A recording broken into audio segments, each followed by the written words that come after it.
The vaccine is coming out soon. I won't be talking about it, but I will tell you about the company behind it. The UK government has purchased 30 million doses of COVID mRNA vaccine from a company called Pfizer. The vaccine is due to be delivered in November, with the potential of 100 million doses by the end of the year and 1.3 billion doses next year. News just out. Pfizer says it could be ready to apply for emergency use authorization for its COVID-19 vaccine candidate by late November. It won't be mandatory at the beginning, but judging from the large orders, a gradual plan will be implemented to persuade and incentivize people to take the vaccine and put restrictions on people that don't, along with shaming campaigns.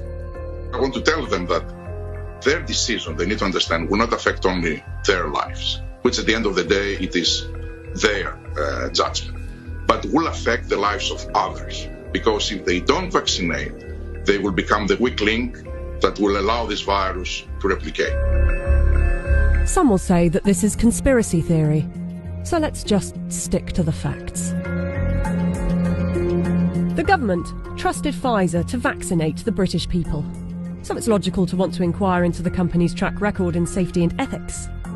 After all, they must be trustworthy in fighting for humanity, right?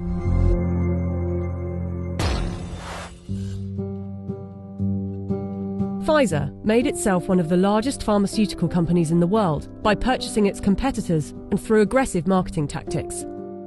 What I'm about to tell you is only 20% of their rap sheet. Otherwise this video would be hours long, but you can go to our website where you can see the full list. Pfizer received the biggest criminal fine in US history as part of a $2.3 billion settlement with federal prosecutors for mispromoting medicines and for paying kickbacks to compliant doctors. Pfizer pleaded guilty to misbranding the painkiller Bextra by promoting the drug for uses that were not approved by medical regulators. In the 90s, they were involved in defective heart valves that led to the deaths of more than 100 people. The company had deliberately misled regulators about the hazards. The company agreed to pay $10.75 million to settle Justice Department charges. Pfizer also had a class action suit with a $60 million settlement over Resolin, diabetes medication, that resulted in patients dying from acute liver failure, said to be caused by the drug. In the UK, they have been fined nearly £90 million by the UK's competition watchdog for unfair pricing to the NHS after hiking up the cost of an anti-epilepsy drug by 2,500%, charging the taxpayer an extra £48 million than the actual price, which is $2 million per year. Buying competitors and mis-selling drugs weren't the only factors in making them the giant of a company they are. Their special relations with doctors and medical professionals has also helped.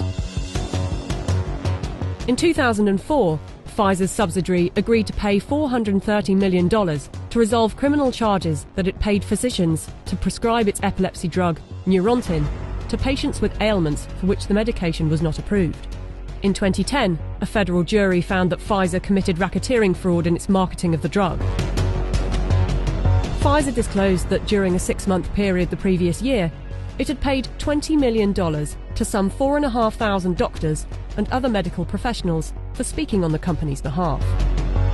In 2012, the US Securities and Exchange Commission announced that it had reached a $45 million settlement with Pfizer to resolve charges that its subsidiaries had bribed overseas doctors and other healthcare professionals to increase foreign sales. But some of you might say they are a business and they don't get to make billions a year by not being competitive. They're still trying to help humanity. Pfizer was sued in a US federal court by Nigerian families who accused the company of testing a dangerous new antibiotic called Trovan on children without parents' consent and using their children as human guinea pigs. A panel of medical experts concluded that Pfizer had violated international law, and the company agreed to pay $75 million to settle the lawsuits in Nigerian courts. The US case was settled for an undisclosed amount. Amid widespread criticism of high pricing for poor countries, and in particular AIDS medications, Pfizer offered to donate a 2-year supply of its drug, Diflucan, worth $50 million to the South African government. Yet in 2003, Pfizer backed away from the company's plan to license its AIDS drug for low-cost distribution in poor countries. The list goes on.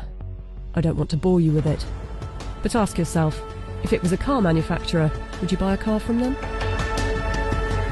We plan to honor our history, and we will only bring to the world a vaccine that has been proven safe and efficacious. If Pfizer is trustworthy enough to be given one of the keys to vaccinate the population with something that was knocked up in a few months, and with such a track record for safety and ethics, I know what I think. Do you?